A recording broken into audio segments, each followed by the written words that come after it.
Chapter 29. Life is only ever moments away from being not.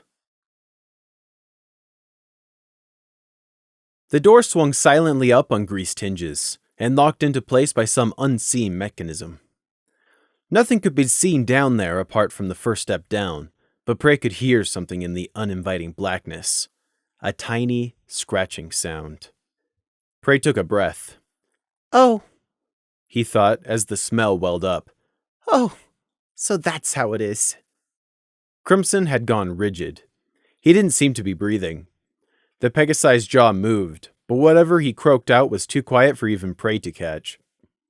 Prey wasn't looking at Crimson, though. His eyes were drawn down. There was a numb tingle in the back of Prey's wool. Even hearing Canterlot, huh? Somehow I never doubted. Gloom had the lantern. Even the Thestrals couldn't see in total blackness. He took the first step down the hole, his nose wrinkling. This is familiar, but what? "Sir," Crimson managed to cough out. But by then, Gloom had already reached the bottom of the rickety steps, and a small sea of reflective little eyes turned to look at him. Gah, just rats. Gloom snorted in disgust. Prey went down the steps after him before Crimson could stop him. Shoo, get! Gloom snapped, raising the lantern high, and many fearful squeaks rang out, and the rats scattered to the darkened corners with a skitter of claws. Gloom sniffed with distaste. He wasn't scared of rats. Then Gloom froze, the light from the lantern washing over the secret cellar. I know that smell. Blood, Prey declared simply. Prey heard Gloom's breath get stuck in his throat, but it was just background noise, really. Dull, stagnant pools of something almost black were splashed around 4 twisted objects. 4 dead bodies. The same ones Lemon Pink saw. Prey's mind told him, as his eyes flickered over the sickening scene. The rats had been busy. Prey had seen half-eaten corpses before. He'd survived the deeper green. And it was just as awful and raw, glistening, shredded, disgusting as the first time. But that wasn't how the 4 ponies died. Rats don't kill people, they're just scavengers. Tearing wounds had been clawed across the bodies, and puncture wounds filled with congealed scabs of what had once been blood. The horrible smell billowed out from the corpses and tried to get into Prey's lungs. "Sir, Don't! I know this scent," came Crimson's voice, halfway down the stairs and far too late. It cut off as he too saw the scene for himself. "Murder," Gloom said, not even seeming to realize the word had slipped out. Who could have done this? In the corners of the cellar, beady little eyes watched the 3 invaders. It never changes, Prey thought. There's always killing. He'd known it all along. The war never ends. Canterlot was no exception. All its glitter and gold meant nothing. A griffin, or griffins, Prey said, finally answering Gloom's question. Gloom jumped and whirled around in horror at hearing Prey's voice. What? You can't be in here! He shouted, jumping in front of Prey. Get out! You can't see this! He tried to block Prey's view with his wings, the lantern swinging wildly, shadows dancing over the gore. Prey leapt away from Gloom. Don't touch me! Get out! Get out! You're just a child, Prey! You can't be seeing this! Gloom attempted to crowd Prey back up the stairs. Anything to stop Prey from seeing what was behind him. Just a lamb, just a foal. He can't be allowed to see. Oh, Luna, why did they die? Blood, there's guts on the floor. Gloom thought desperately. There was the sound of Crimson's hooves dancing on the steps as he staggered. The Pegasi's eyes were shut tight, and he was only breathing through his mouth.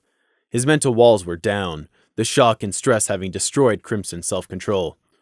"I wasn't ready. Oh, the stink. No, don't be sick. You can do this. You have done this. Stop being so weak. Never gets easier," he thought with an audible gulp. Gloom's eyes had jumped to Crimson, freezing up all over again. Crimson, he's down here too. "Crimson, go back," he ordered. "I can do this, sir. I can do this," Crimson said, voice very faint. His eyes were still squeezed shut as he tried to psych himself up to opening them again. Horrible flesh. All exposed. Rot's going to set in. Oh, I hate this. Fur, matted and sticky. I hate this. No, control yourself. Remember your training. I am a stone in a pond. Crimson, go back up. Take prey and get back up, you hear me? We have to report this. Get the captain. Some pony has murdered these ponies. 4 murders. And somebody. A griffin or griffins. Prey repeated, voice eerily calm.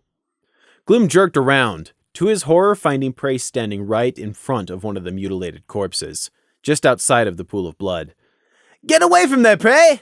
I don't want you to see this! Of course I don't want to, but...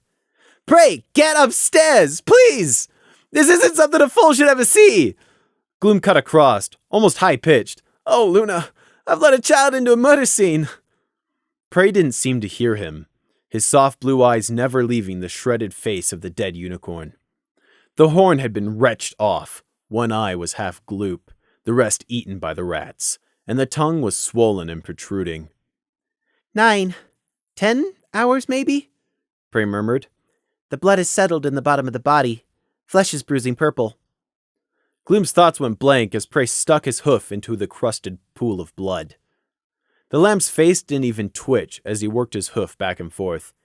Maybe only 8, actually, he said, holding his hoof up to critically examine the sludge stuck to the bottom of it. Crimson's eyes snapped back shut, and his wings started jerking about all on their own. Prey! You can't just do that! Gloom cried, not even able to think of anything else to say. Prey's eyes snapped back into focus and turned to Gloom. Why not?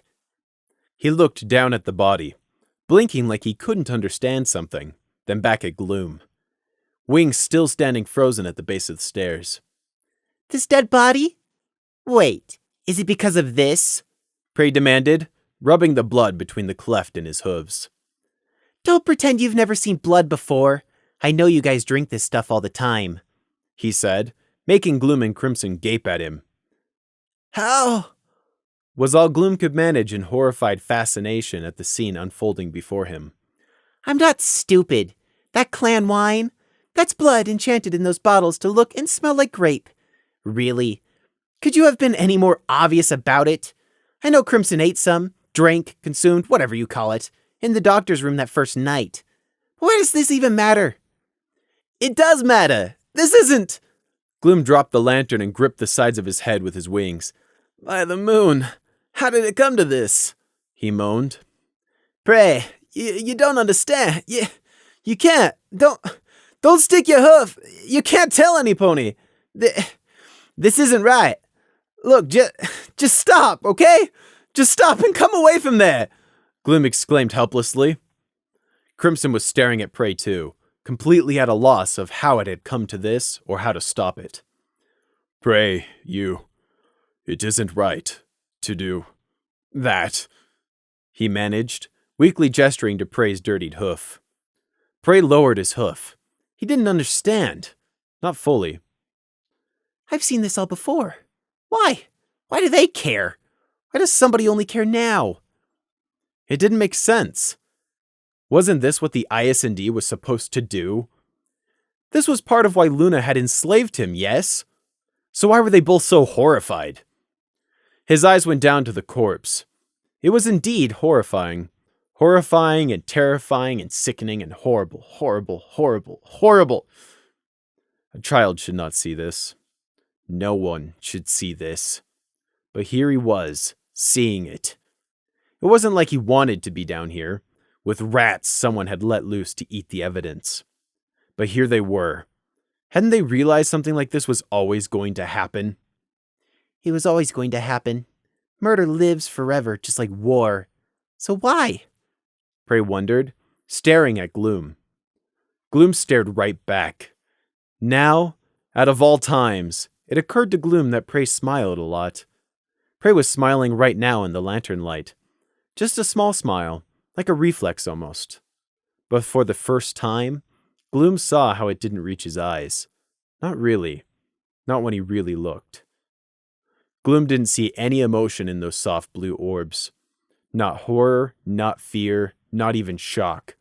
What, if anything, Prey was really feeling at the moment was completely opaque. The damage has already been done a long time before now, Gloom thought, suddenly feeling tired. Gloom wished he could just go to sleep. Why couldn't this all be a bad dream? Princess Luna, wake me up now, please. No, I have a duty to do. To her, to Prey, to Crimson. Prey? Gloom said calmly, far more calmly than he felt. We're getting out of here, right now. Go back upstairs. Meanwhile, as he spoke, Gloom's thoughts kept jumping back to the exact same thing. 4 ponies were murdered. They're dead, and oh, Luna, there's bits everywhere. Prey squinted at Gloom's pale face in the shadows of the lantern light, searching the Thestral's expression for some clue. But all he saw was what he already knew, not the unknown answer he was looking for. Okay, he said slowly, wiping his hoof on an unspattered bit of floor. The horrible grainy crust on his hoof brought on the familiar urge to scream and run around until he could find water to wash himself clean. But despite that feeling, he'd still checked the blood to be sure of the time of death, and Prey was no stranger to feeling like filth. He started back for the stairs, ignoring the way rats skittered around the pool of light, acutely aware of his stained hoof every time he brought it down. And then there was the sound of the door being pushed open in the building above them. Crimson whirled around on the steps, a very impressive move for a quadruped, danger flashing in his and Gloom's thoughts. They've returned! The murderer. Sergeant Gloom, it's dark. Are you in here? It wasn't the salt dealers. It was Quick Draw and Scenic Paint. In the face of this horror, both the royal guards had been completely forgotten. Now, however, their presence only brought relief for a brief moment to Gloom before it was replaced with panic. Stay where you are! Don't come any closer! Gloom bellowed up the stairs. The hooves above, instead of stopping, sped up. We're coming, sir! Don't come down here! Gloom shouted again. Crimson, stop them! He ordered. Crimson flared his wings, blocking the light coming up from the cellar as he barreled up the stairs, even as Scenic called out again. Sir, what's going on? Should we... Back up and don't come down here! This is a murder scene! Gloom shouted up again. He perhaps shouldn't have added that last bit. Murder? Did you say murder? He said murder! Quickdraw's voice went high-pitched. Sir! Sir! Wait up there! We are closing this place and reporting it straight away. Crimson, let us up! Gloom said, shouting over the sounds of panic from the 2 royal guards. Murder. They killed some pony. There's you... But I... Quickdraw moaned. I'm going to be sick. Gloom forced his way past Crimson, then had to stop. Oh, Luna, the rats. We can't leave, he said without thinking. Rats? You mean... Rats were eaten... There was the sound of someone throwing up all over the floorboards. Crimson shied in disgust and backed into Gloom, almost making him drop the lantern on Prey, who was coming up behind them both, not wanting to get left behind in the dark. I need to sit down for a while, came the faint voice of Scenic Paint. Both of you, be quiet and listen to me. That's an order, Gloom growled. He cast a torn glance back at Prey behind him, then turned back. Quickjaw, can you send... Hey, pay attention! Can you send a message via magic?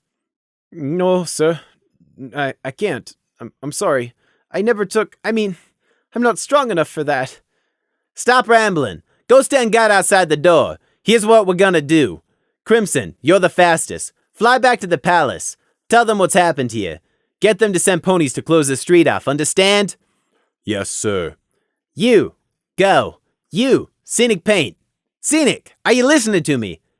Yes, sir, came the shaky response. Prey realized it had actually been Scenic who'd thrown up. Good. Go stand guard with Quickdraw. Can you do that? Yes, sir. There was the clop of hooves as Crimson and Scenic hurried out. Gloom found Prey patiently waiting behind him at the bottom of the stairs, looking up. Gloom wanted to bash his own head against a wall in shame for having forgotten that Prey was behind him in all that panic. Behind me. down there. Come up and wait up here, Prey, okay? He asked, voice strained. Prey looked at him. Yes, sir, he answered simply. Good. Come up and don't go anywhere.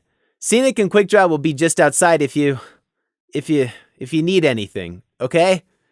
I'll be... Gloom swallowed and visibly steeled himself. I'll wait down here with the lantern and keep the rats away from the evidence, he said. There's no need. No, Prey! You don't get! You shouldn't have to be down there, Gloom sighed. His words felt hollow. A bit late now, isn't it? Prey bobbed his head. You misunderstood me. You don't have to wait down here alone. There's another exit. Prey pointed to the shadowy far wall.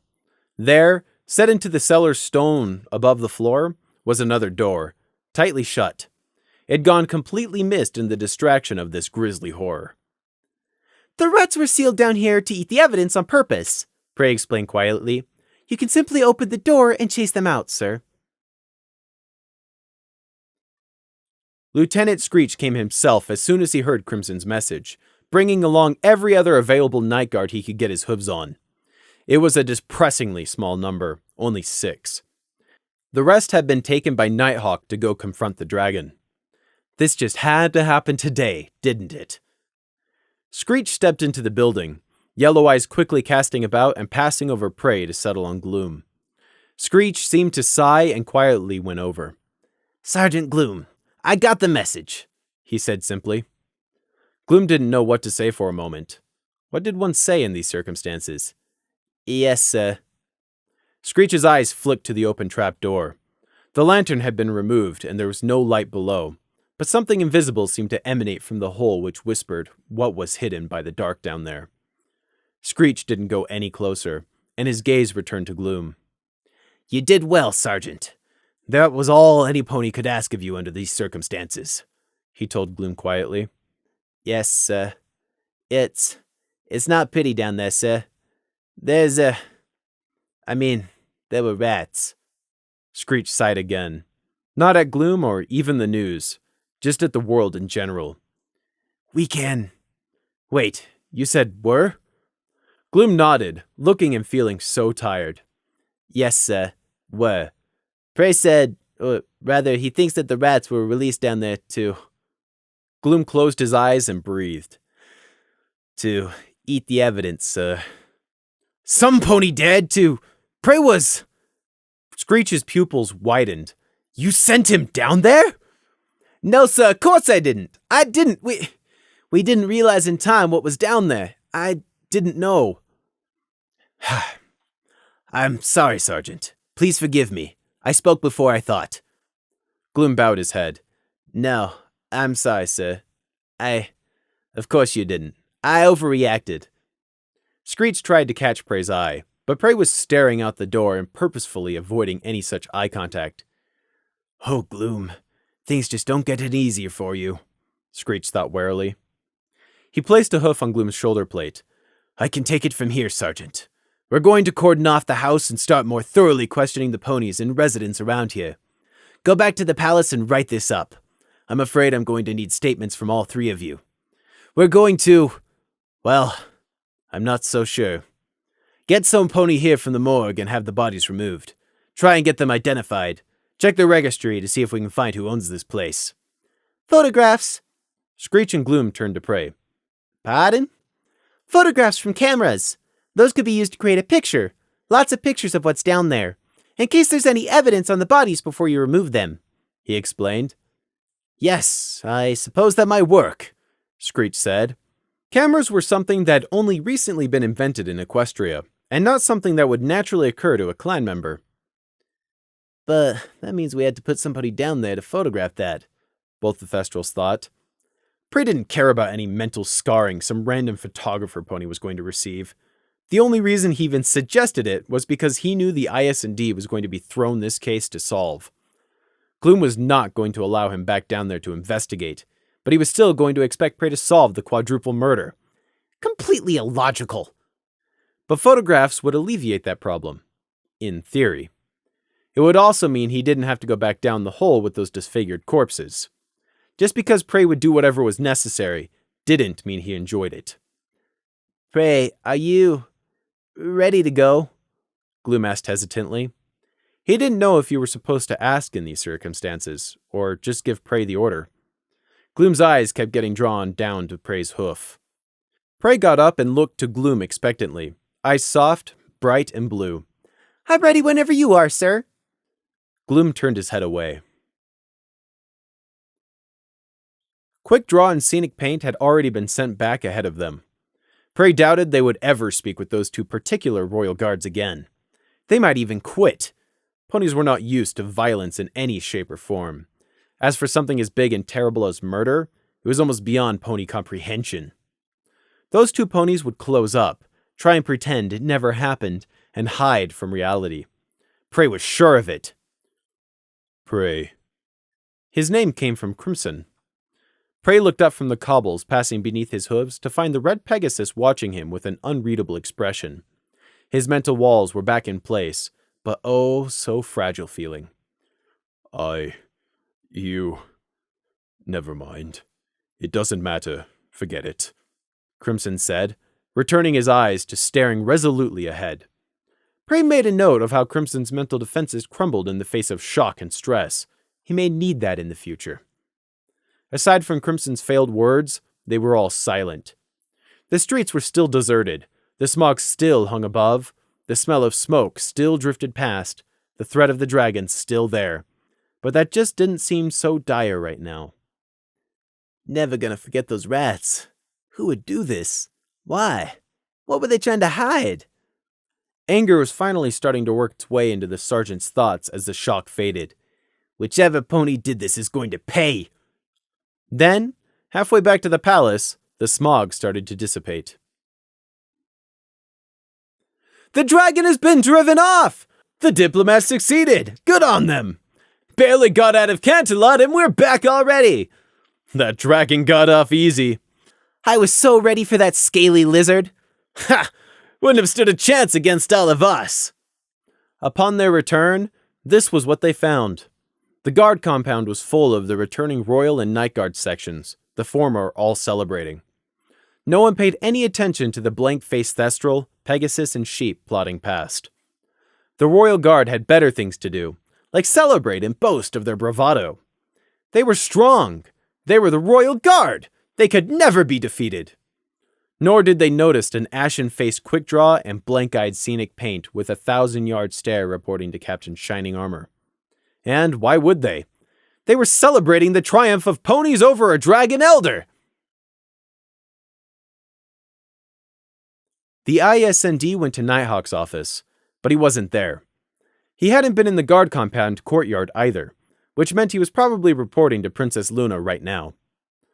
Gloom wordlessly turned them around and led them first to a bathroom, silently waiting for Prey to thoroughly wash and re-wash his hoof, and then to the office. Prey knew what was coming, but he stepped inside anyway when Gloom held the door open. Shaken people could do stupid, sometimes dangerous things, but Prey wasn't any more afraid than normal. He could see how drained and Gloom and Crimson were.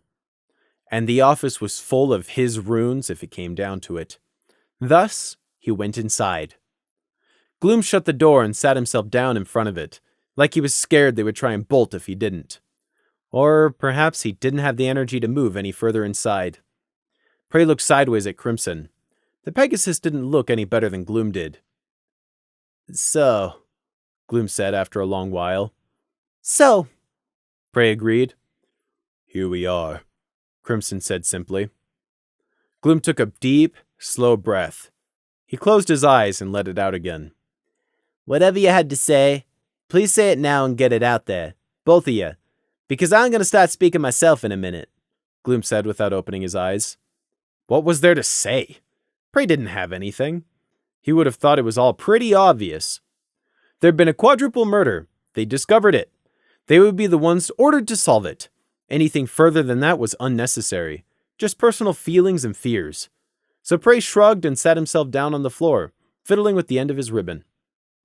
Crimson was slow to speak up, but in the end, he did decide to say something. Some pony murdered those ponies. They must be caught. They need to face justice. If they don't, that won't be right. No pony can ever be allowed to get away with this, Crimson said, a slow kind of anger burning in his words. Gloom nodded but didn't speak, letting Crimson continue. Sir, you saw it. I don't think I could go back. No, I can go back there. I will do my duty. Crimson straightened his neck back to its familiar rigid posture. I'm sorry. I was weak there for a moment. I can do this, sir. I can do this. That's what I want to say. You don't have to worry about me. I can do this. Gloom nodded again, finally opening his eyes. He looked so tired. Is there anything else? Something else you want to say, maybe, Crimson? Crimson caught Gloom's hint. Slowly, he turned to face Prey. I have something to explain. We both do, Gloom joined in. Something important that we need you to listen to very carefully, Prey. Crimson took a deep breath. I can. My special talent is to smell blood. I mean, more than just smell it. I can track even a trace of blood almost anywhere. If I walk into a room, I can immediately smell it if some pony even has the tiniest cut. Crimson's gaze shifted away. Was that shame? That was why with the trap door, when it opened, it was overpowering. I'm sorry I did not warn you in time not to go down there, Prey. If your sense of smell is so strong, why couldn't you tell until the trapdoor was opened? There was a lot of blood down there. Or does it have to be fresh? Prey asked. It was too well made. The trapdoor, it was almost airtight, and the smell of smoke kept obscuring what little I could scent. That's not all, though, is it? Prey asked.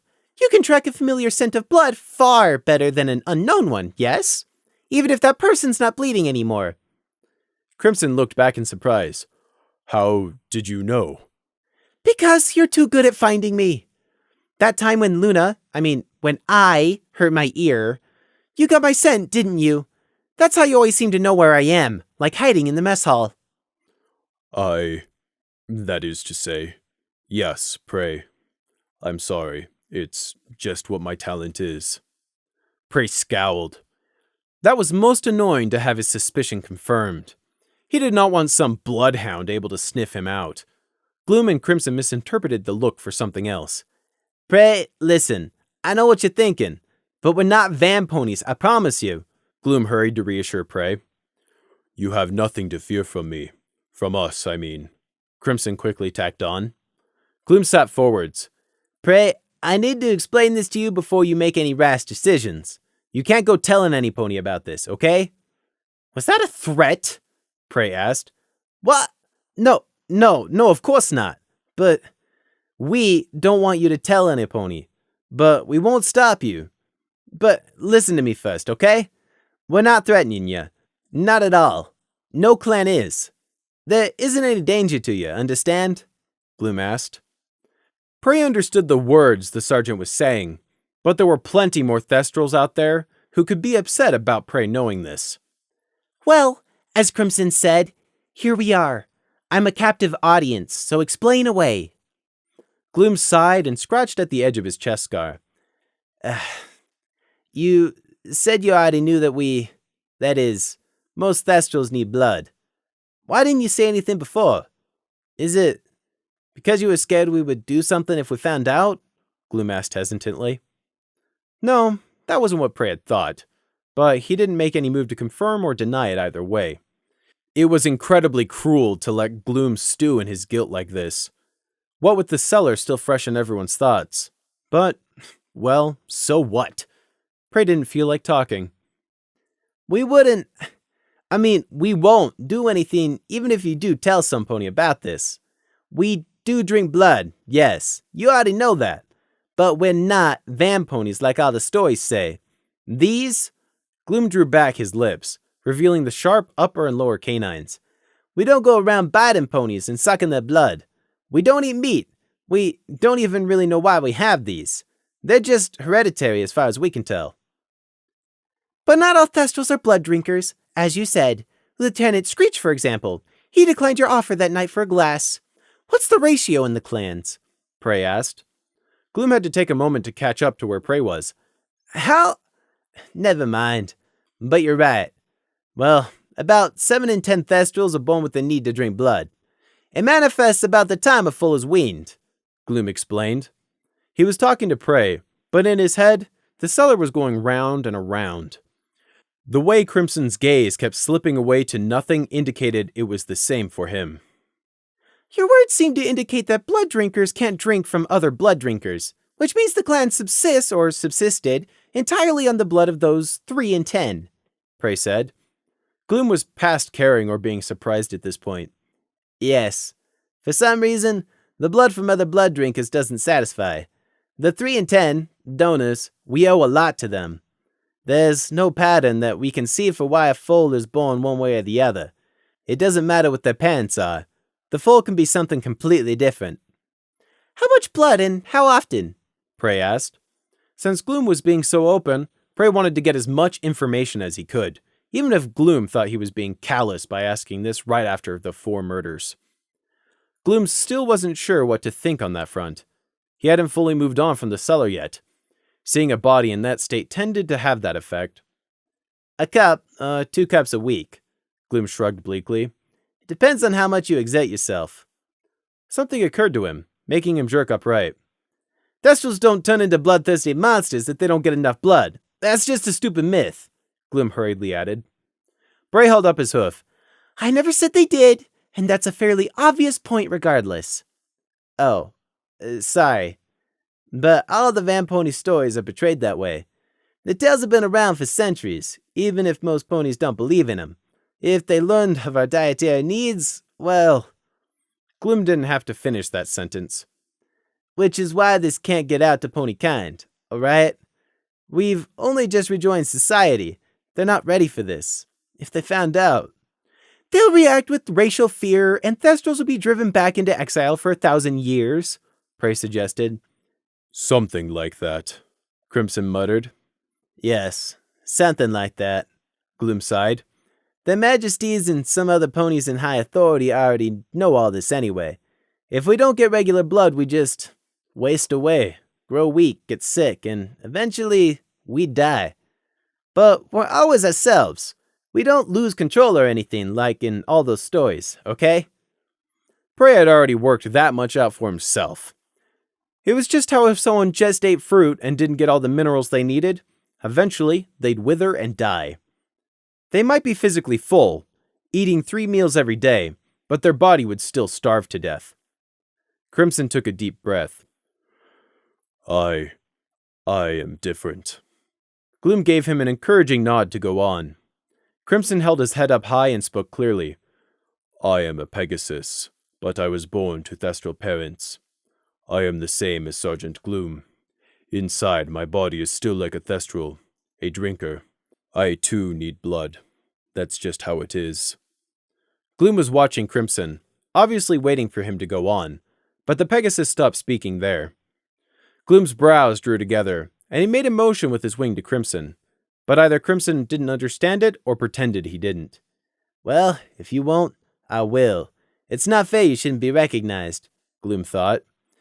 Crimson hasn't told you at all. Crimson is a special case. He drew the short straw. His tongue is different to normal Thestrals. He needs blood, yes, but to him it tastes like, well, like it would taste to you, Prey.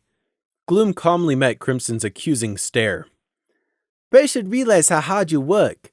You should be proud of yourself. Gloom's words were obviously meant as encouragement, but now was really not the time. Crimson looked away, tail swishing. Prey watched it all, eyes missing nothing. He saw how Gloom was working himself up to address Prey. This conversation about the Thestral blood needs would have been horrifying to an ordinary pony, but right now, it was just a precursor to what was to come next. What must come next? Who knows? I wish this would go away. The skittering rats... No! Pull yourself together, Dusky Gloom. Gloom wanted to take the coward's way out and not say anything. Just let the damage done fester and hope it would go away if he ignored it. But he was a Thestral, and Thestrals did not shirk their duty.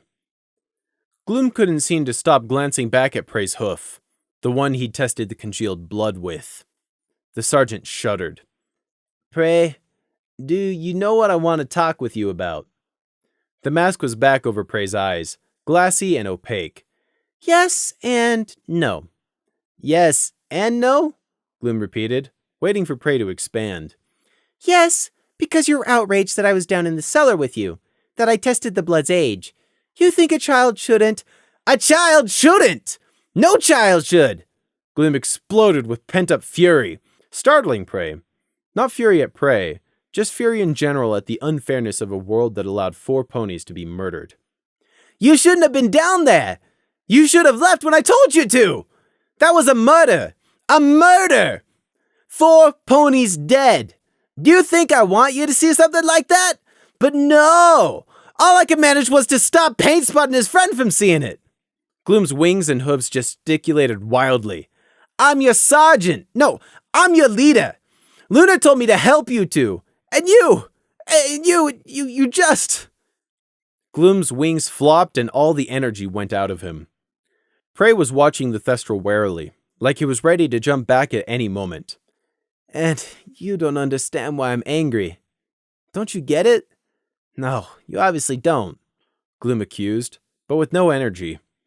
Okay, I don't understand, Prey cautiously agreed. Gloom looked helplessly to Crimson. You understand, don't you? He asked, desperately hoping that at least one other person got it. Crimson nodded to show that he did, but does Crimson really? Do I have 2 Preys that I've got to try and sort out? Crimson, are you sure you understand what... Yes, I understand. I already told you, didn't I? Didn't I already say? Crimson snapped in a rare show of temper. A moment later, though, he was bowing his head and apologizing. I'm sorry, sir. I shouldn't have said that. No, I'm the one who shouldn't have asked. I know you didn't misunderstand. You've seen... Gloom didn't finish that sentence. He swallowed. Prey stuck his hoof into that pool like it was nothing. Like he didn't understand it was a dead body. No, he did, but like he didn't comprehend. Gloom was struck with sudden insight. He might be suppressing it in shock. That explains it all. Prey, when you stuck your hoof in the... When you tested the blood, what did you feel? Inside? Prey glared at Gloom. Really? Really?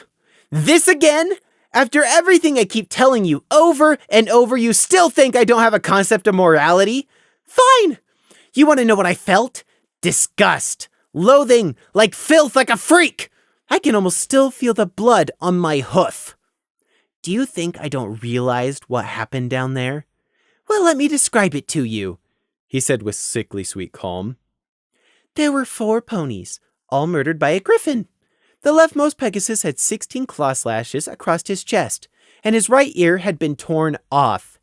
He had a stab wound in his side, just above his kidneys, and another at the base of his neck, off-center by about an inch. The knife was hooked and tore... Stop! Gloom shouted, aghast. He swallowed. You can remember all that? All the time, Prey confirmed, then realized he perhaps shouldn't have. Oh well. By this point, they already more or less knew about his memorization talent. You've seen this before, haven't you? This isn't the first time, Crimson suddenly said. I'm right, aren't I? Well, so have you two.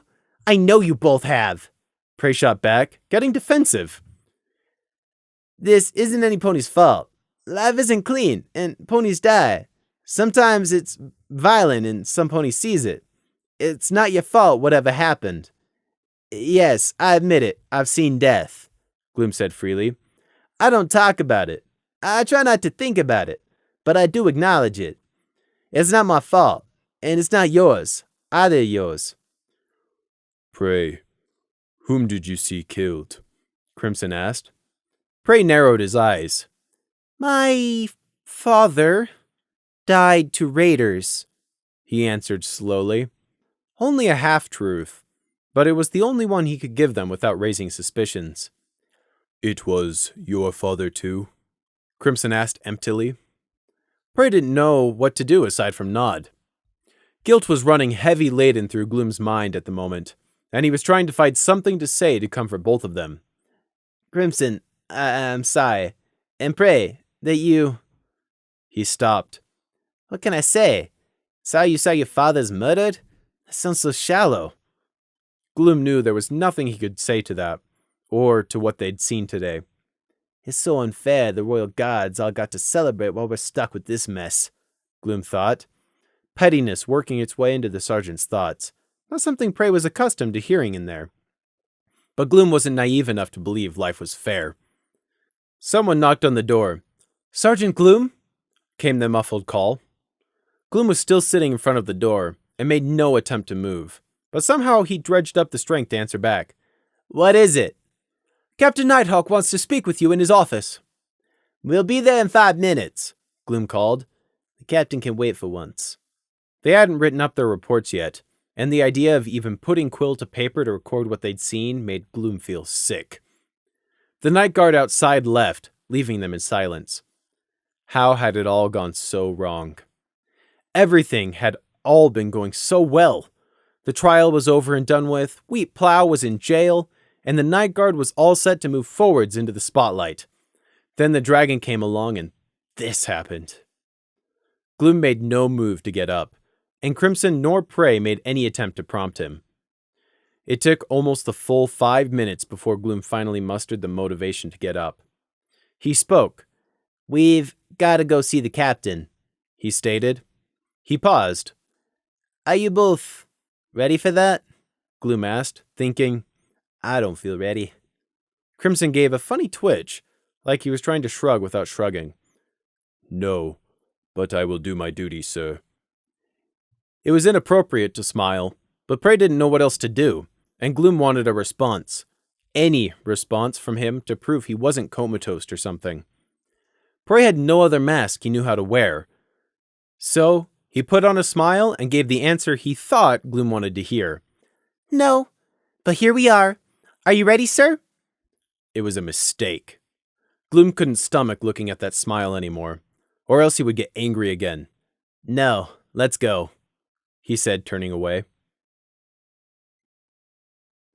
"Lieutenant Screech left this message for me." Nighthawk held up a scroll, a broken black seal hanging off it. "He said you found a murder." "Yes, sir, we did," Gloom said. Nighthawk didn't do anything for a minute. His only sign of life was the methodical tap, tap, tapping of his hoof on the crowded desk. The IS&D stood arrayed in front of him, unmoving. "Tell me," Nighthawk finally ordered. Gloom didn't want to. A sun-blinded Thestral could have seen that much, but Nighthawk's tone brooked no delay. "Yes, sir. Crimson found, well, we all found a suspicious house." Gloom proceeded to give the captain a rundown of events, delivering the report in a monotone with his eyes fixed straight ahead. He only stumbled when he came to mentioning how the rats had fled in the lantern light, but he recovered admirably and plowed on ahead. Prey made a show of only looking at the floor, but he was listening with great attention to the captain's thoughts. Gloom had been upset, even angry with Prey for his behavior at the drug den. Would Nighthawk be the same? If so, Prey was prepared to defend his actions. Prey could understand Gloom and Crimson's anger on the surface, but deeper than that, he just wasn't sure. Prey couldn't read people's emotions, only their thoughts. True, he could predict and work out what they were feeling most of the time by examining their thoughts, but not always. Like now. Nighthawk's thoughts only stayed on the details of what Gloom told him. The number of bodies, how they were found, the way they'd located the trapdoor, the other entrance in the cellar Gloom had chased the rats out of. That was what Nighthawk listened to. The implications and possible links. Not the horror. But those were only the Night Guard captain's surface thoughts. His sharp yellow gaze regarded each of them in turn, the shapes of the other things working away underneath his surface thoughts. Gloom's retelling came to the end, finishing with saying they'd only just returned to the office when they got Captain Nighthawk's summons. There was no mention made of what had been said or that Prey knew about the Thestral's need for blood. Part of that discussion had been private, yes, but some of it related to the clans as a whole, but Gloom said nothing. When Gloom finished talking, they returned to silently waiting while Nighthawk's hoof tapped away, each caught up in their own wandering thoughts. Idly, Prey wished the night guards would improve the lighting in their offices for the non-Thestrals who had to try and see in them. Is now really the time to be thinking about lighting? Prey asked himself. No, but there was no point in wishing that they hadn't found the murder scene either. What had happened had happened. There was no changing that. Towards the 4 murdered ponies, Prey was apathetic. Gloom and Crimson were taking it far too personally, being horrified and outraged at whomever this Griffin murderer was. Prey only cared about avoiding meeting said Griffin himself. They should learn to wear a mask, like me. It was better than choosing to feel guilty. Prey knew he was indirectly responsible for these deaths. If Lemon Pink hadn't gone in under his orders and unintentionally escalated the situation, perhaps the boss of these 4 ponies wouldn't have felt it necessary to take drastic measures and kill them. Lemon had merely been following his orders. Unintentional or not, Prey had a hoof in their deaths, but even knowing that, he didn't feel guilty. Or rather, no more guilt than he always felt. Prey wondered what Gloom and Crimson would do if they knew about his part in this. There's a thought to keep me up at night, Prey thought, morbidly amused. Sergeant Gloom, Nighthawk started, having finally reached a conclusion. They all looked up. I want you to take Prey and Crimson back to your office and write that incident report. You aren't to give copies to any pony but me, the lieutenants or Princess Luna. If the Royal Guard wants to know anything, direct them to us. Prey caught his thoughts. There are traitors in the Royal Guard. I don't trust any pony not in my night guard. To Prey, that fact should have readily been apparent. The unrefined salt trade had been avoiding attention far too cleverly for it not to be getting inside help of Summerguard. Yes, sir. I'm not done, Sergeant. Tonight, the IS&D is to return to the murder scene. Yes, I know what I am asking. Nighthawk cut Gloom off, gruff voice unyielding. But you have to go back. You are to investigate that house, and I want whatever you can find, found. Get a lead, I don't care how. Follow it, and catch these ponies. They cannot be allowed to fly loose in Her Majesty's city. It's a griffin, not a pony, Prey thought. Once again, there was nothing Gloom could say but, yes, sir. Anything you need, you'll get. Any resources or warrants, just ask. Any help or additional hooves you need, we can reassign. Yes, sir. Now go write up that report. Then all of you are to get 3 hours sleep, Nighthawk ordered. Or try to. Sir, yes? Now was not the time for Gloom to be quickly adjusting to orders, and for a moment he floundered in confusion. Get some sleep. You are no good as you are right now. Did you even eat breakfast? Nighthawk challenged. No, with the dragon, no, sir. The thought of food right now made Gloom feel sick. Nighthawk grunted, like that explained it all. I didn't think so. Go do that and come back when you're ready for duty again. All of you. Dismissed. Gloom looked ready to sag. Yes, sir. Thank you, sir. Don't thank me yet, Sergeant. They walked back to their office and did what Nighthawk had ordered, writing out their personal statements. It promised to be a tedious, mentally painful task. Prey began writing out the bare minimum of details he thought he could get away with, not wanting to commit too much to paper in case it set off Gloom again. He still wasn't sure what triggered the Thestral's anger earlier. As he wrote, Prey watched Gloom and Crimson from the corner of his eye as they too reluctantly set quill to paper. Writing this out as a report made the murder seem so... The word was probably fake or undervalued. Whomever read this wouldn't understand. They'd read the words and think they understood the horror, but they'd have no idea what it really looked like down in the cellar. Prey wrote slowly, thinking about how he should proceed from here. Should he try and drag this case out and delay it, or try and speed it along using the information only he knew? Plans. Always it came down to Prey trying to make plans, and then backup plans for when it all went wrong. Sometimes he wished everything could just be simple. Prey paused to dip the quill, before continuing writing. Unicorn's horn destroyed and detached from forehead. Likely cause, loosened by blunt impact, then wrenched off by claw. Should he try and get Lemon Pink involved? The IS&D had been ordered to solve this case, which meant he had to solve it. If he didn't, then Luna would have no further use for him. Solving this might be easier with outside help, even if Gloom and Crimson were unaware someone was secretly helping them along. But it would put Lemon at greater risk. These drug dealers were trying to avoid the guard's notice, but Lemon Pink wasn't a guard and could be silenced if she was caught.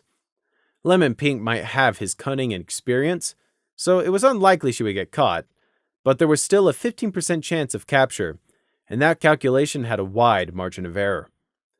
Prey's first step should be to clearly establish the connection between the murders and the salt trade for Gloom and Crimson to see, and then work from there. He didn't have enough information about how this drug boss thought and worked, but Prey already knew that they were efficient and ruthless. The disposal of 4 of his own people proved that. They seemed to have the same mentality as the Resistance, and that was dangerous. Prey needed more information. More information? You're always needing more information. Prey mocked himself, but it was true. He was not prepared to commit until he knew more. Prey did not want to risk Lemon Pink by sending her in. There was still so much he needed his valuable servant for, after all. By the time they'd finished writing, Prey was still undecided about which path, if any, he should take. None of the IS&D had spoken, each setting their own personal grim thoughts to paper without being influenced or distracted. They gathered the 3 reports together and delivered them to Starry Wing, who wordlessly nodded and accepted them. Nighthawk must have filled the lieutenant in on what had happened, because he briefly placed his wing on Gloom's shoulder before he disappeared, leaving the 3 of them to follow the second half of Nighthawk's order. Go and get some sleep. Sleep? Sleep? Like I can sleep now. It'll just be nightmares about rats. Oh, Luna, that's gonna be stuck in my head for the rest of my life, Gloom realized. The bunk room had never felt less inviting. Prey had thought it very unlikely that they'd be able to get any sleep, but upon reaching his bed, his body reminded him just how tired it really was. He'd lasted longer without sleep before, but that didn't mean he didn't feel exhausted right now. His eyes felt grainy, and he could barely keep them open when they fell upon his soft pillow. He knew from bitter experience how these experiences exhausted you, but somehow it never ceased to surprise him. Gloom stripped off most of his armor and slumped down on his bunk, staring blankly at the wall. The sergeant didn't show it, but Prey knew he was upset at Captain Nighthawk right now. Sleep? Sleep? How can I be sleeping at a time like this? Prey wasn't the only one exhausted, however. Within minutes, despite everything, both Gloom and Crimson had drifted into an uneasy slumber. Prey could see them shifting about restlessly on their bunks as drowsiness dragged his own heavy eyelids shut. Your captain's more intelligent than you realize, was Prey's last muzzy thought before he too drifted off. 3 hours of fitful sleep passed quicker than expected, but it didn't leave them feeling any better. In fact, Prey's body felt worse for those 3 hours it felt it had been tricked into. But he knew it would do him good. What he actually needed was a full night's sleep, not this half-rest the IS&D had been snatching whenever they could. Gloom and Crimson looked worse for wear, too. On waking from what could only charitably be called sleep, Gloom's first despairing thought was, Moonblight, it really did happen. We have to solve it. Prey, Crimson, you awake? Was all Gloom felt he could manage, hauling himself off the bunk. Prey made a noise of confirmation that he too was awake. It sounded like a hummingbird clearing its throat, so he made it again louder just to make sure Gloom heard him. He'd fallen asleep on top of his ear, and now had gone to sleep. Just perfect. Crimson? Gloom tried again, fumbling for the helmet which rolled under the bunk from where he dropped it. Crimson slowly sat upright. My neck hurts, he commented to nobody. Prey saw that he hadn't untied the metal ring bunching up his mane, so that probably explained it. Leaving now, Gloom muttered. It took a minute for Gloom and Crimson to reattach the bits of armor they'd shed to sleep. They'd only removed the minimum. Anything more would have been too much effort in their funk. Prey spent that extra minute trying to more fully wake himself up, stretching and rubbing some life back into his numb ear. He sighed, thinking about all the work laying ahead.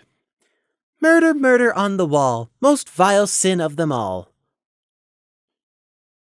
For the second time today, it was not a cheerful procession which made its way once more out from the guard compound's gate.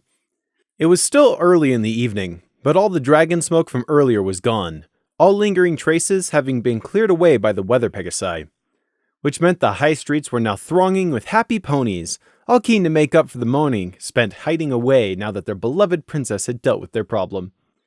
Who was the ambassador Celestia sent? Actually, had she gone herself? Was she or Luna the aforementioned diplomat? That would explain a lot. The newspapers would have it covered tomorrow morning, Prey was sure. Would this quadruple murder be reported in there too? Or would the princesses have the information suppressed? Prey hated all these ponies that were moving past, and today he imagined even Gloom and Crimson felt the same way. To see the happy, privileged, rich snobs going about their lives as if nothing was wrong. It wasn't their fault that they didn't know about the murders, but it was their fault that they wouldn't want to know either if given the choice. It would be fair to say they were all in a foul mood as they came towards the Poppy Street intersection and found the street cordoned off. The area had been blocked off with some flimsy cones and "crime scene, no entry" signs. Like that would be enough to stop anyone who wanted to get in. However, there was also a lone night guard standing sentry on the other side of the cones, the Thestral a far more effective deterrent. Prey noted the sentry wasn't the only night guard there. There was another one hidden in the shadows up on a roof, watching the sky and alleyways. Prey was willing to bet he wasn't the only one hidden either. The guard on the street was just acting as a decoy. The night guard were certainly not the royal guard. Prey wondered what the residents of this street had been told, if anything, or if they'd just been confined to their homes until further notice. Unlikely. Most of these are small office buildings. They were probably ordered to leave and go home instead, Prey judged. Crimson breathed deeply as the old drug den came into view, likely mentally preparing himself. There was a lot more activity going on around it than last time they'd been there, just 5 hours ago. 2 covered guard wagons had been pulled up outside the block-off access, with more cones and signs set up all around in case the message wasn't clear enough. And, of course, more night guards. They found Lieutenant Screech next to one of the carts, listening to a private giving a short routine patrol report. The Thestral had found nothing suspicious to report and was already leaving as the 3 of them got there. Screech looked tired. In fact, all of the Night Guard command Prey'd seen today looked tired. Having murder shoved under your muzzle would do that to a pony. To most races, actually. "Sir," Gloom said. "Sergeant Gloom, Captain Nighthawk sent word that you'd be back to start the investigation," Screech said. No more comforting words of reassurances like this morning. They'd been given time to pull themselves together, so by now, Screech expected them to be able to do their duty. They were the Night Guard, and proud of it. They'd deal with whatever came their way like true Thestrals, or sheep. Gloom looked towards the front door, which had now been propped open along with the back door. To help preserve the crime scene, a tarp had also been spread over the hole Crimson had made in the roof. "What's been done in there, sir?" "We've been searching the top room. We found coat hairs from multiple ponies, which proves nothing. This place has been thoroughly cleared out, just like you said. No papers, receipts, old food, coffee mugs, nothing. Just empty crates which seem to have held cloth at some point." "But nothing useful, sir?" Gloom asked. "Nothing yet," Screech confirmed with a sigh. "And in the cellar? Has any pony gone down there, sir?" Gloom asked. Screech's fangs stood out as he unconsciously drew his lip back in a grimace as he answered. "Only me. I covered them with a sheet, but otherwise no pony. Out of the 4 photographers we could find in Canterlot on such short notice, none would lend their photography equipment to the Night Guard, at least without an explanation. And that's not an option. It was a good idea though, Prey. I'll recommend to the captain that the Night Guard gets the equipment for itself next time." "Pray there isn't a next time, sir," Gloom said bleakly. "Me too, Sergeant. Me too," Screech said, his loud thoughts returning to what he himself had seen down there. "May they find rest in the stars of Luna's mane." Gloom looked back at the cordoned-off house. "That door down in the cellar, did we find out where it led?" "You're stalling," Prey thought. Go in and see for yourself. We did. It doesn't go far. There's a tunnel that comes up in the warehouse right here, the lieutenant answered, pointing to the small warehouse on the other side of the fence. See? Now that's actually useful information, Prey thought. He cleared his throat and spoke up. What's stored in the warehouse right now? What goods are brought and sold from there and in what quantities? Food or materials? Do the goods come in from one supplier or is it used by multiple people? Who owns the warehouse and who has access? Prey asked, then quickly adding, Sir, and lowering his eyes when Screech looked at him in suspicious surprise. Screech's eyes moved to Gloom questioningly, but Gloom had no explanations for his ribbon-wearing runt subordinate. And he was too tired to care right now about what weirdness Prey was cooking up either. Gloom just shrugged. Corporal Humming is looking into the records at the guild department, Screech answered Prey slowly. She hasn't gotten back to me yet, but I suspect she'll have a full report by tonight. Well, that put an end to those questions for now, and Prey was now keeping his mouth shut and refraining from asking anything further. Screech's look had been too suspicious for his taste just now. With no answers immediately forthcoming, that only left the cellar scene, which had remained undisturbed, waiting for the ISND. Gloom took a moment to steel himself for what was to come, ignoring the defeatist thoughts flashing through his head about having no idea how to investigate a murder. No pony in Canterlot knows how to investigate a murder like this, Gloom realized, but some pony has to do it. The worst the guard could have run into before was accidental killings or spellcasting gone wrong, although those were rare enough. Celestia's presence, and royal guards, seemed to have an inhibiting effect on any serious violence. All right, we're going down there now to investigate, sir, Gloom said. Pray, you wait up in the house while we go down there. That's an order. No, sir, it's not. How else am I supposed to help solve this case? Prey immediately responded. You won't be, not for this bit. Prey's voice lowered to a whisper. I've already seen it all. Trying to protect my innocence further or whatever you're doing is useless. Luna, Princess Luna! Gloom snapped. All right, Princess Luna. She won't let me sit by and do nothing. I don't have a choice in this, and neither do you, Prey told him. There is a choice, and it's my choice. You're staying up here, Gloom said hotly. Gloom seemed to have forgotten about Lieutenant Screech standing right there beside them. Screech was Gloom's senior, both in their clan and in the Night Guard. However, he didn't say a word. It wasn't his place. The ISND was under Gloom's command, and on top of that, what would I even say? I don't know the right choice here either, Screech thought. Prey continued to ignore Screech, talking only to Gloom. This is ridiculous, sir. Do you think it'll just go away? That I can forget? It's too late for that. You should be maximizing your available resources here, not telling them to sit by. You need all the help you can get, sir. So just say yes, and we can all get on with trying to do our job. I don't need to know what to do to know what's wrong, Gloom retorted. Prey tried changing tact. Why are only you and Crimson allowed to catch this griffin? Do I just have to sit by and do nothing? I found this murder scene too. Why shouldn't I get to help? I want to catch him or her just as much as you. Which was true, but not for any ideal of justice. Prey just couldn't afford to look useless in front of Luna. Besides, he responded, it's too late to keep me from seeing the murder scene. It's not moral to force someone else to go down there now. And so what if Crimson is older than me? We've got a lot of the same experiences. Gloom knew Prey was wrong. He knew it was definitely not the moral choice. But right now, Prey's reasoning was tempting. Isn't this why Princess Luna made the ISND? To make unpleasant choices? Gloom's heart told him it was wrong, but Prey was also right. If not the lamb, then some pony else would have to go down there. He couldn't do this with just him and Crimson. But he just couldn't get the image of Prey sticking his hoof in the blood out of his head. His cutie Mark was also keeping silent. No guiding help from Harmony today. Screech wouldn't make this choice for him either. This was all Gloom's responsibility. Whatever he did, the lieutenant would back him up on. Gloom started for the house, wing slack. Let's get this over with. Both of you. Inside his head, his thoughts loudly condemned him for making the easy choice. Silently, Prey and Crimson followed, Prey ignoring the Pegasi's eyes in the back of his head. The trap door into the cellar was still open, but the blackness from below had been banished by more glow lanterns. Even Thestrals did not want to be down there without light, something primal making them bring illumination to banish the darkness.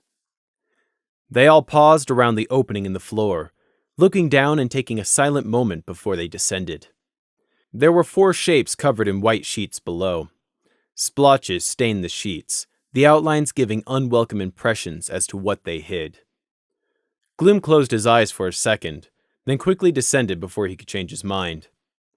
Prey smiled politely at Crimson. After you. Crimson looked sideways at Prey for a long moment before following after Gloom. Was that disgust flickering in those blank eyes, or just disappointment? Prey noticed how the Pegasus had only been breathing through his mouth since they'd entered, so it might have just been the smell. Like I care. Prey glanced over at the lone night guard in the room, who was looking back. Prey smiled at him too, and started down the steps. The steps were just as awkwardly steep as last time, but Prey found the descent much easier with the 3 glow lamps which had been set on the floor. The unoccupied bits of the floor. Gloom breathed shallowly as he reluctantly went up to the closest sheet, and gingerly grasped the top corners. Down here and this close, the sheets really didn't do anything aside from fuel your imagination. Okay, are you 2 ready? He asked quietly. There was no real reason to be quiet. There was no one left down here to disturb. Crimson nodded, still only breathing through his mouth. Prey didn't blame him. The smell of old viscera reeked, and it was only going to get worse. Ready? Prey answered quizzically. Apparently Gloom was too distracted to notice it was a question and not a confirmation, because he proceeded. Gritting his teeth, Gloom carefully pulled back the sheet, revealing the screwed-up face of the Earth Pony. The face was strangely untouched by the rats, but so very pale under the fur. Then the sheet stuck where something black had seeped through, and Gloom had to pull it free with a horrible slurping noise, completely destroying any respect for the dead he'd been trying to maintain. Prey didn't know why he was bothering in the first place. There's no such thing as a clean death. That rotten stench in the air, that was from the corpses voiding their bowels. There was no respect in death. Gloom seemed to realize he was only going to make things worse doing it slowly. He braced himself and with a retch, pulled the whole sheet off in one go, refusing to stop despite the way it clung. Below the neckline, the corpse was far less untouched than the face. Prey's nose scrunched up as the wave of dead gases which had been trapped under the sheet were released, but he didn't look away. Muscles in Crimson's neck twitched, as if pressing a gag, but he too remained strong. Gloom just kind of stared at the body. Now, what am I supposed to do? He was thinking. Prey saw how Gloom's gaze traveled over the corpse, and his thoughts turned towards anger once again. When I get my hooves on whoever did this! Okay, Gloom said. Okay, he repeated. Okay, this is, the first body. Prey looked at it. They all looked at it. It doesn't tell us anything, Prey said. What are you saying? Gloom asked. Looking at this corpse won't tell us anything we don't already know, so why are we looking at it? Gloom almost exploded. You convinced me to let you come down here, and then you say there was no point? Prey raised his hooves and backed away. Gloom was angry, tired, and stressed right now. It was a bad time to say what he really thought, so Prey went for being diplomatic. No, sir, you misunderstood me. We already know how these ponies died. That's not in question. The claw marks are consistent with a griffin, and there are knife wounds. But this doesn't tell us anything. It doesn't help us catch the griffin and whoever helped him or her. What do you mean? And how would you know if he had help or not? We don't know if it's a him or her yet, Prey corrected calmly. And what I mean is, this griffin has snuck into the city. Even if we learn his or her claw size, feather color, height, anything like that, it still isn't going to help us find them since they're obviously hiding. Do you know how many griffins are registered to live in Canterlot, sir? Prey waited a beat before providing the answer. None. Not a single one. Out of over 40,000 residents, there are none. It's not a question of evidence to identify this griffin. It's a question of catching the griffin first. What about Cloudsdale? There are definitely griffins living in the Cloud City, Crimson interjected. His eyes were locked at a point just above the corpse's head as he asked. Yes, there are griffins there, but that still doesn't help us. There's no record of who goes in and out of Canterlot. A census is only taken if they're transporting goods to sell. But that's besides the point. This griffin certainly won't have entered the city through any ordinary channels if they came here to commit murder. They still could be laying low in the city for all we know, or have already left. Again, the issue is finding them to catch them, Prey said, laying out the problem before them. Gloom's anger had left him, and now he saw and understood what Prey was trying to say. It didn't matter what they learned from these bodies. This wasn't an investigation to discover if someone was murdered. They already knew it was murder. None of it mattered if they couldn't actually catch the griffin. You could have said so before. No, forget it. I don't want to hear your excuse. It's not important right now. What did you mean by others helping the griffin? Gloom asked. Whoever this griffin is, they must have had help. How else would they get 4 ponies down here? The griffin did the killing, but the others helped him trap them down here first. 2 of these 4 ponies were unicorns. There's no way they wouldn't have fought back. Bray gave a small shrug. 4 versus 1. Odds that wouldn't have been in the griffin's favor if it were the case. So, we have multiple murderers, not just one, Gloom said grimly. No, that's not correct. The helpers are accomplices. The griffin was the only pony who did any murdering. He took pleasure in it too, sir, Crimson said flatly. Crimson was right. These ponies hadn't just been killed. They'd been brutalized before they died. Gloom looked at the sheets covered in seeping stains. This is disgusting. We may not be able to learn anything about this griffin, but we can still find something out about the ponies who helped him. There may be no griffins in Canterlot, but there are plenty of ponies, Gloom said. The lieutenant already said they found many traces of different coat fur, but that doesn't help us find the exact blue, white, pink, or whatever color pony the hair came from, Prey said. He was shooting down the sergeant's ideas one by one, and he hoped Gloom wouldn't get angry at him again just for being practical. We might still find something on the bodies that could help us identify any pony suspects, Gloom said. Well, unless it was unicorns, Prey said. Telekinesis or stunning spells wouldn't leave anything that could be tracked to anyone for certain. Magic leaves traces. We could get another unicorn to scan for it, can't we, sir? Crimson suggested. Unfortunately not, Gloom sighed. He drew the sheet back up over the corpse, as it seemed examining them would serve no purpose except helping them all lose sleep. A unicorn could scan the cellar, yes, but they wouldn't find anything. I'm told unless it's really powerful, complex, or dark magic, the spell signature will have faded into untraceable within a few minutes. Crimson looked at the bodies around them, the stench of death filling the air. It was like standing in raw sewage.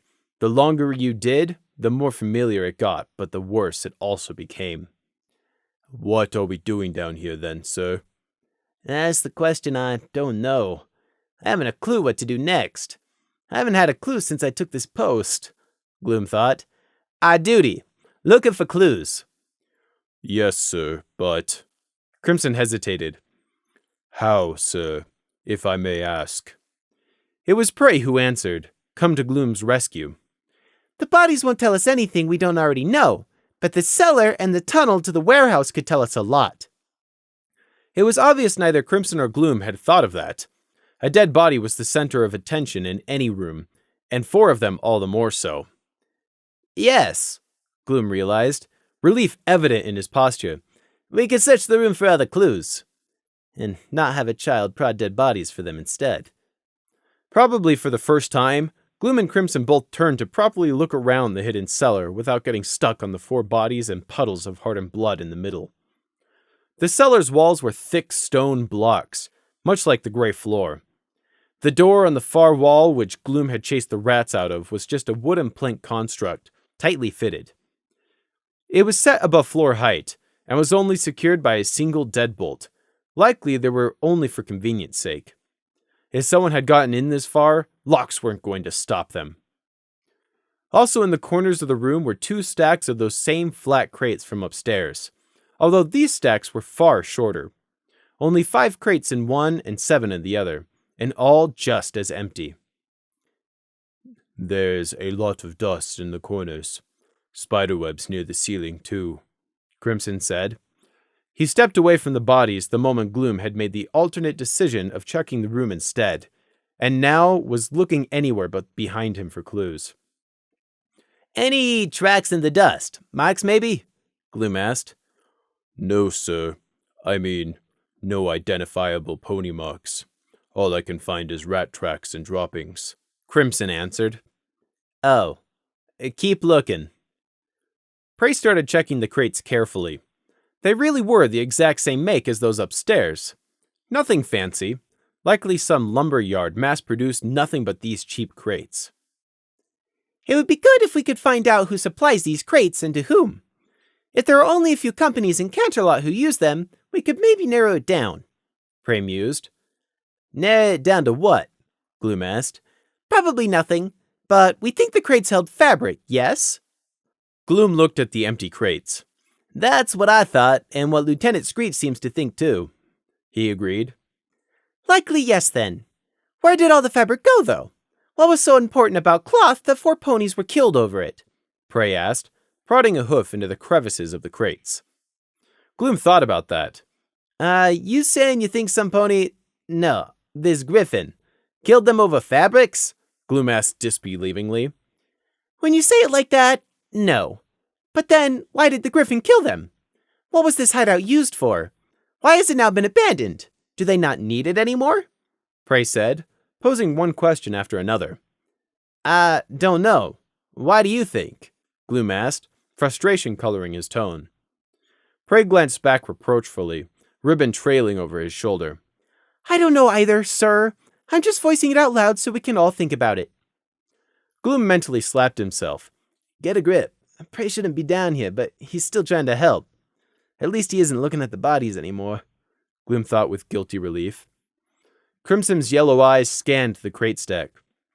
I think they left because they were finished here, and the 4 weren't killed over fabrics. That's the only thing that makes any sense, sir. What? Gloom asked, having been distracted by his own grim thoughts. What Prey asked, about why they would abandon this hideout. I think it's because they had no more use for it. They weren't expecting any pony else to ever come along. It was only luck we found this place when we did, sir, Crimson said, explaining himself. Gloom looked between Crimson and Prey, who shrugged back. That seems to make sense, he agreed. Prey had already figured that much out, but he couldn't seem like he was the one with all the answers. Well, he could, but eventually it would make Gloom suspicious that he knew more than he should. The reason also was not this fabric. There aren't any fabrics which are so valuable that some pony would be willing to kill over, are there, sir? Crimson asked, double-checking. No. Who would ever kill some pony over a piece of cloth? Gloom said confidently, seeing what Crimson meant, but not seeing the way Prey's hoof twitched towards the ribbon behind his ear, or rather, towards the memory of a different ribbon. Oh, if there is such a cloth, I don't think they would be transported in rough crates like these, Gloom amended, running a hoof across the crude grain of wood. Prey gave a hum of agreement. So we're pretty sure that whatever they were doing here was not because of cloth goods. So, what were they really smuggling in or out? You think it's smuggling? Gloom asked. Can you think of anything else that fits this, sir? Prey asked, sweeping his gaze meaningfully around the cellar. So it was simple greed, Crimson stated quietly. For greed, these ponies were murdered. How atrocious. Gloom was in complete agreement.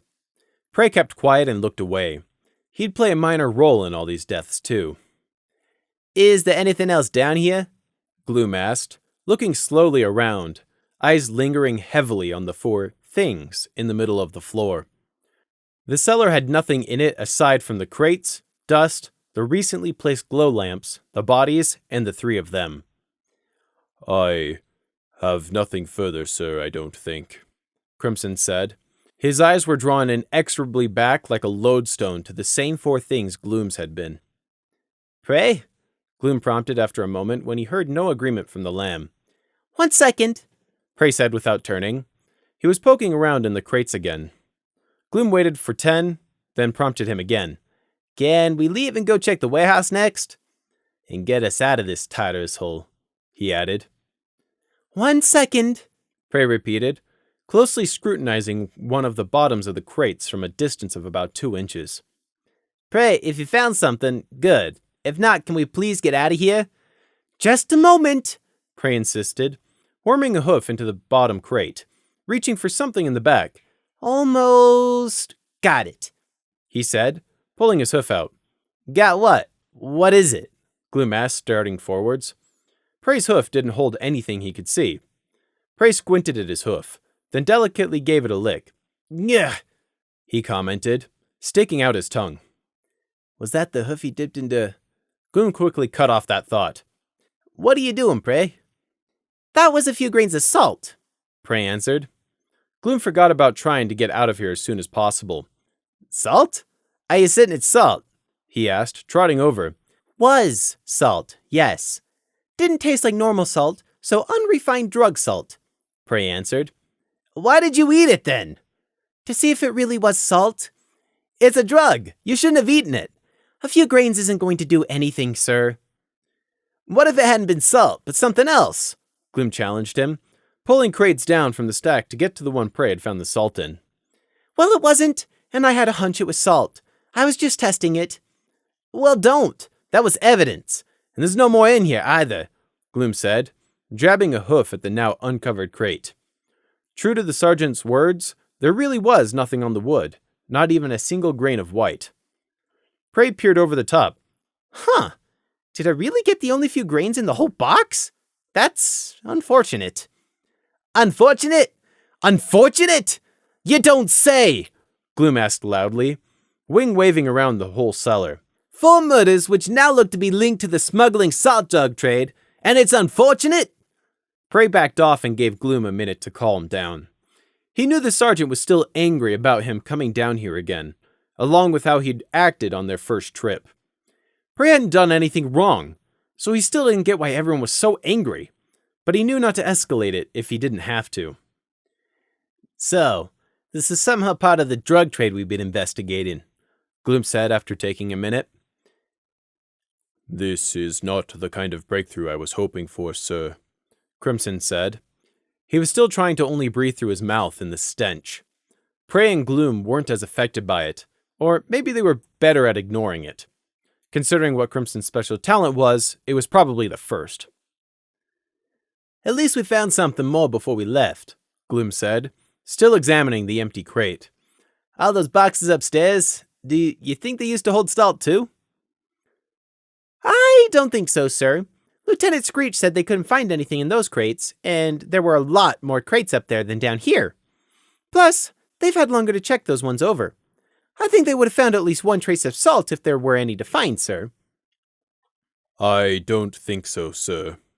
Lieutenant Screech said they couldn't find anything in those crates, and there were a lot more crates up there than down here. Plus, they've had longer to check those ones over. I think they would have found at least one trace of salt if there were any to find, sir, Crimson said. He has a point. Those were unlikely odds. For half a second, Gloom even considered if Prey might be lying. But why would he even do that? Just luck or coincidence that there was a trace left in this one, then? Prey suggested, shrugging to show he didn't know either. It must be. Smuggling unrefined salt. Didn't expect to stumble onto a drug den so soon, Gloom said, shaking his head. All right, now, let's please get out of here and over to the warehouse. They got to the warehouse by taking the door which led to the secret tunnel. Unlike the cellar, the passageway was roughly cut stone blocks, with bracing support beams set every yard or so. It wasn't far. Prey counted it as only about 30 yards until they came to the steps up at the other end. This second trapdoor was already open, letting in light from the warehouse above to provide some illumination. If not, Prey would have been completely reliant on his ears to follow the path Gloom and Crimson took. You chased the rats down here, sir, didn't you?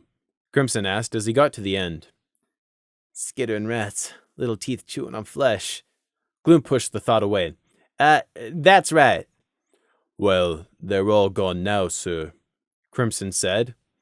Gloom frowned, peering back to where the shadows were thickest in the middle of the tunnel, but obviously didn't see any movement of little bodies back there. Perhaps they all ran out when this trapdoor was opened, he suggested. Or there's a hole to the outside somewhere. There's no water in here, so they must have found some way out, Prey said. The who and where for the rats was unimportant. The how and the why were all that might matter. We should ask around if someone's bought a lot of rats recently. Find out if anyone offered to buy rats alive from the rat catchers rather than disposing of them, Prey said as they started up the steps. It's some pony, and I don't think they kill the rats. I think they just trap them and then take them somewhere outside Canterlot and release them, Gloom said. But this time, they were released to eat the evidence by some psychopath, Gloom thought, visibly swallowing. What? Prey asked in surprise. They don't just kill... No, of course they don't. Not even vermin, he muttered. The three of them emerged up into the warehouse. There was a night guard Thestral standing at the half-open warehouse's side door, who turned to look as they came up. On seeing it was the IS&D, he nodded and went back to watching the approach from outside. Crimson took a deep breath of the warehouse air. It was stale, with a tinge of mold, and 1,000 times better than the stink of dead flesh. They looked around. The warehouse looked like a fairly flimsy structure, almost entirely made of lightweight wood, with a number of tall supporting pillars rising from the floor to support the flat roof and rafters. The large pane windows did let in quite a lot of the evening light, so it wasn't difficult to see there was not much space in the warehouse. Comparatively, anyway. The stacks of boxes only took up about 1/5 of the available floor space. I thought it would be fuller, Crimson said, looking around. None of those are the same type of crates from the cellar, Gloom said. It was the first thing all three of them had looked for, even if it was unlikely they'd find any. Screech would surely have already mentioned such an obvious clue when he gave the warehouse a once-over. These crates and boxes around them were a different make to the flat, open-top type they were looking for. What's in these crates, then? Gloom asked, stepping up to a selection of boxes that were about twice the size of Prey. They were nailed shut, so it wasn't immediately obvious. Prey read the brand stamped to the side of the crate. Sanders and Partners Incorporated, he read aloud. Who's that supposed to be when they're at home? Gloom asked. No idea, sir, Prey said, moving on to the next crate. Crimson? Gloom tried. No, sir. No idea either. Well, I'm sure this Corporal Humming will have a full list of everyone who stores and sells from this warehouse. We can check all the businesses when she comes back with the list, Prey said. Gloom wasn't even trying to correct him for his use of everybody this time. We'll need to investigate all of them, starting with whichever ponies use those flat crates from the cellar. If they're not supplied here, I'm not sure what. We'll cross that bridge when we come to it, Gloom said with a quiet sigh. Prey perched himself on a crate, legs dangling. How about you get some other night guards to go and investigate what each of the companies using this warehouse supply? Order them to poke around and try to find any of them that are suspicious. Captain Nighthawk said we could have all the help and any resources we need, remember? It looked like Gloom had indeed forgotten that. The IS&D was young, but they were already used to doing all the work alone. Like with Wheatplow's trial, the reports were the only ones used in the prosecution. Sure, there had been lots of night guards bringing them the information, but it had still very much been the IS&D pulling their weight. The night guard was too small and overworked for it to be any other way. I think by this point it's fairly obvious this Griffin is either part of the salt drug trade or a rival trader. He, or she, killed the ponies who were smuggling in salt hidden in crates, which were brought into this warehouse. Then they came through the passage at night and took the crates full of hidden salt back into the cellar. And now, for some reason, they've shut down this part of their operation and disappeared, Prey said, summing up the basics of what they knew, or at least suspected. Now that Prey had put it all out there in one go, Gloom had to stop and clearly think about what to do next. However, Gloom's thoughts couldn't help but keep going back to the cellar across the street. But Gloom did recognize how he was getting sidetracked. Come on, Dusky. You need to think beyond that, Gloom told himself. If you can't, this could happen again. Gloom pretended not to notice as Gloom's eyes flicked to his hoof once again and shuddered. But how does it all join together? What's the path that'll lead us to solving these murders? Gloom asked himself, looking around the warehouse. The unrefined salt, the secret passageway, the dragon, this griffin, the bodies, the cellar, the crates, the disturbance report, the rats, the warehouse, the condemned building, all of it. How do I solve this? Come on, you need to get over yourself and harden up. I'm not going back to prison because Luna no longer finds me useful, Prey thought. No, Gloom thought, angry at himself for forgetting this once again. No, how do we solve this? We, Gloom began, need a plan.